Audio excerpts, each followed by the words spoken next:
दोस्तों, आप लोगों ने चोरी की घटनाएं और चोरी की वारदातें तो बहुत सारी सुनी होंगी, पढ़ी होंगी। लेकिन आपके सामने आज मैं एक ऐसे चोर की कहानी लेकर आया हूं, जो भारत का इकलौता ऐसा चोर है जो सबसे ज़्यादा बार पुलिस के द्वारा पकड़ा गया और जेल गया है। भारत का इकलौता ऐसा चोर जिसने एलएलबी की डिग्री इसीलिए हासिल की कि वो अपने केस खुद लड़ सके। भारत का इकलौता ऐसा चोर जिसने हैंड राइटिंग का एक्सपर्ट वो बना कि वो नकली डॉक्यूमेंट्स बना सके। नमस्कार दोस्तों, मेरा नाम है युद्धवीर कात्यायन। प्लीज़ मेरे चैनल को लाइक कीजिए, सब्सक्राइब कीजिए। मैं बात कर रहा हूँ धनीराम मित्तल की।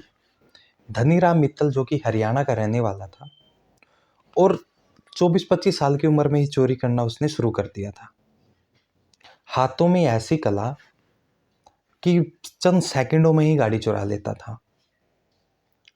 आज तक की अगर हम बात करें 2020 तक, 2021 तक, तो इसके ऊपर कम से कम 1200-1300 केस सिर्फ गाड़ी चोरी और बाइक चोरी के हैं। ऐसा चोर कि ये कभी रात में चोरी करता ही नहीं था, ये दिन दहाड़े चोरी करता था और हर चोरी के बाद लगभग पुलिस के द्वारा पकड़ा जाता था। इसने बार बार पकड़ने के डर से, बार बार वकीलों को पैसे देने के डर से इसने खुद ही वकालत पढ़नी स्टार्ट कर दी और धीरे धीरे एलएलबी की डिग्री भी प्राप्त कर ली।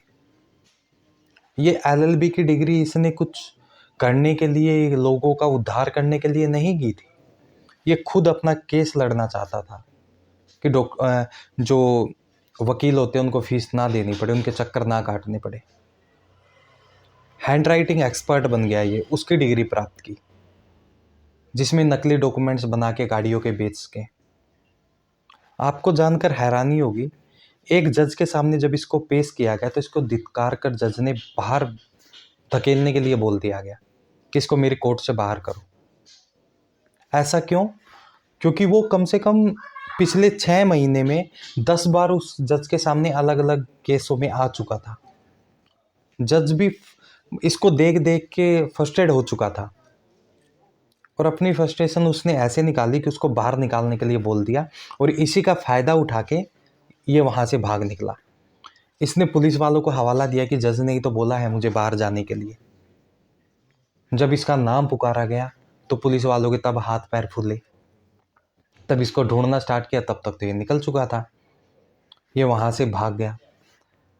भागने के बाद फिर से गाड़ियाँ चोरी करने लगा।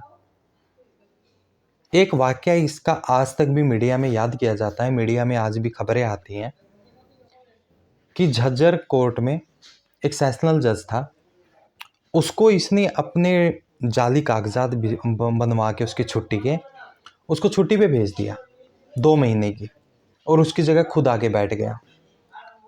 और फिर वहाँ पे बैठने के बाद इसने ऐसे ऐसे फैसले सुनाए जिसमें 2740 फैसले ऐसे थे जिसमें कैदियों को, जिनको कैद हो रखी थी, उनको जमानत दे दी। और कई फैसले इसके ऐसे थे कि निर्दोषों को जेल में डाल दिया इसने। जब इस बात का पता चलता उससे पहले ही वहाँ से फरार हो चुका था। तो वो केस भी इसके ऊपर आया, धोखाधड़ी का 420 का केस। फिर ये पकड़ा गया 2016 में। 2016 में थोड़े दिन जेल में रहा, रहने के बाद फिर जमानत होगी क्योंकि चोरी के केस इस पे लगते थे। सारी चीज़ें ये जानता था कैसे, क्योंकि वकालत खुद पड़ी हुई थी, कितने दिन की कैद होगी, कितने दिन की सज़ा होगी, सब कुछ पता था इसको। वहाँ से भी ये निकल गया। 1964 में पहली चोरी की और लास्ट बार ये पुलिस के हत्थे चढ़ा 2016 में।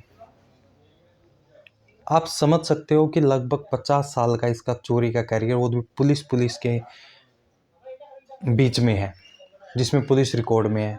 क्या पता ये 24 साल से पहले ही चोरियां करने लग गया हो, क्या पता अभी 2016 के बाद ये चोरी करता हो, पकड़ा ना गया हो दोबारा से। आज कम से कम इसकी आयु 80 साल के लगभग हो चुकी है। दोस्तों, अगर आपको मेरी कहानी, मेरा कंटेंट पसंद आया तो प्लीज़ मेरे चैनल को लाइक, सब्सक्राइब ज़रूर कीजिएगा। धन्यवाद दोस्तों।